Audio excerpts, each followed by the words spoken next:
Hello, my name is Gary Simmons, and in this video I'm going to be demonstrating how to make CBDA and THCA capsules.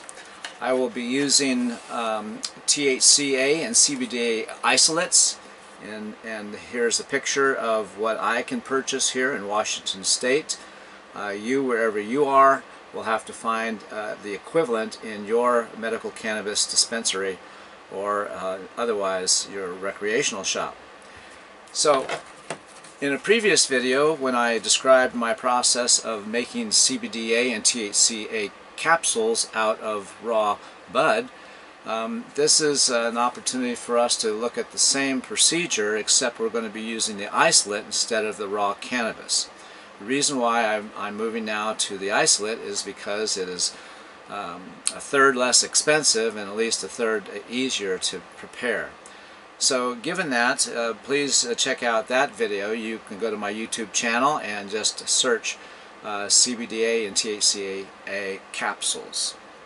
So as a reminder, the benefits of the acid molecule of THC and CBD are numerous and are profound. The THCA, the acid molecule of THC, and also CBDA, the acid molecule of CBD. Together they are anti-inflammatory, they mitigate pain as well as anxiety, inflammation, and they're anti-cancer and they're neuroprotectors as well. So you can research the benefits of the acid molecules of these two cannabinoids. Suffice to say that my wife and I ingest these. One capsule a day is approximately 30 milligrams of both THCA and CBDA. We take one capsule a day. So I'm not advising you, I'm not consulting with you, I'm not prescribing. All I'm doing is demonstrating what I do with respect to how I use the acid molecule as a supplement and also as a way to mitigate life's aches and pains. So with that said, I'll be demonstrating now the items that you'll need to gather in order to make your capsules. So in addition to the isolates, you'll need to have obviously some capsules, and I'm using double-aught vegetarian capsules. And in addition to that, I have counted 30 capsules.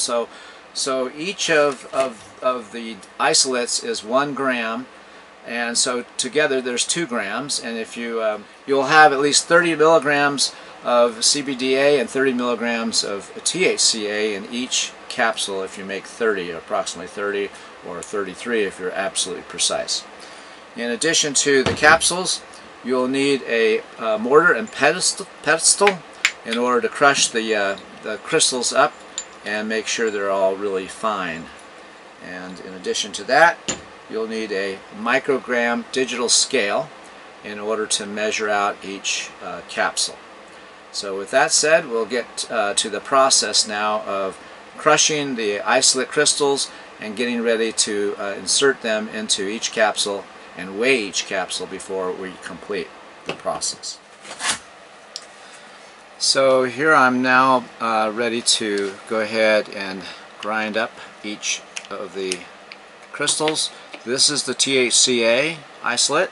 I'm just going to pour that into the little bowl here. And so because the little crystals stick to each other and to the glass, I'm going to use this little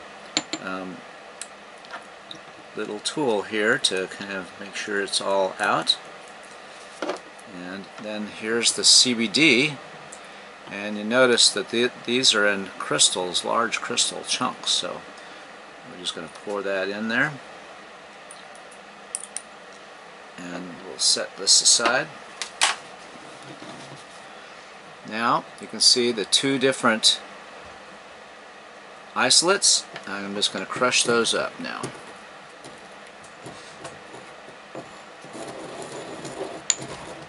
Just crush it up really fine. Make sure you get a good porcelain mortar and pestle.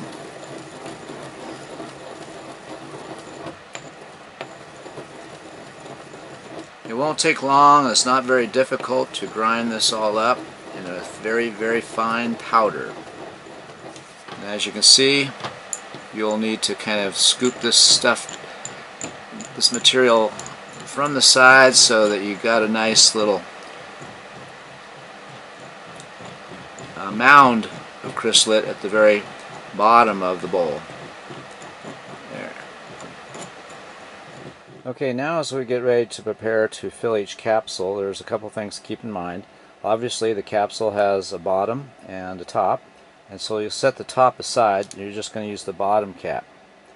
Now we want to zero out the weight of this capsule because the microgram scale is going to weigh that, and so I'll just put it on there before I turn on the scale, and as I turn it on it will show up, and here in just a second.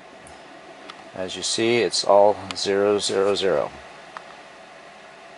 Now, then I'll take another capsule and I'll just begin to see how much a little bit of material would weigh. Let's say I'm putting in this much. Okay, now I'll move that thing off the scale and I'll put this down instead. And as you see, let's go down. Okay, that's 44 milligrams, and we want 60. So I got to add a little more to it. And then I'll weigh it again. Okay, now that says 64. That is, 65. So I can either toss a little bit out, but we're talking about just a tad. Okay. There, I tossed a little bit out.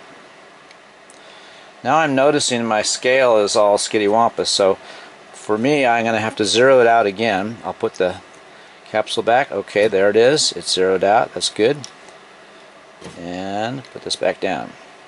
Now I have 57. Okay, I shook out a little bit too much.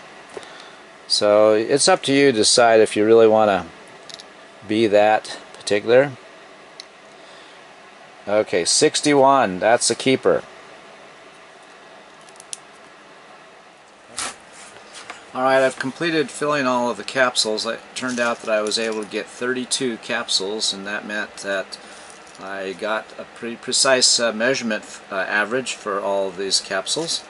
And I just want to mention though that in the course of measuring them, this particular microgram scale, after a while it'll kind of waver. In other words, you'll have to zero out once you weigh the bottom half of the capsule and zero it out. You'll notice that after you lift it up and dip it in and remeasure it, after a while you'll notice that it doesn't zero out anymore. You'll notice that when I lift this off and I place it down, it may change, and so you'll have to pay attention and watch and make sure that your scale is zeroed out and you're actually weighing the material itself. So I had to do that about 3 times, just so you know. The scale can't, because it's only like $15 scale, it's not going to be as precise and accurate as you might think. Alright, so finally I just want to say that the capsules, we take one of these a day, and so just so you know that when you buy the gram of CBDA and THCA, that's 2 grams, it'll make approximately 30 to 32 capsules with 60 milligrams of material in each one. Once again, I just want to reiterate that I'm not prescribing. I am simply describing what it is that Jane and I do as a part of maintaining our health, especially as we grow older. It's also important and helpful to understand how the endocannabinoid system functions and why the acid molecules are of such value. So if you want some more information with respect to what's available, I encourage everyone to seek a consultation. My favorite website is unitedpatientsgroup.com, and if you go on to that platform, you'll find a link to being able to get a medical consultation by a medical professional whose business it is to help people with their medical cannabis needs. So thanks for watching, and see you on the live side.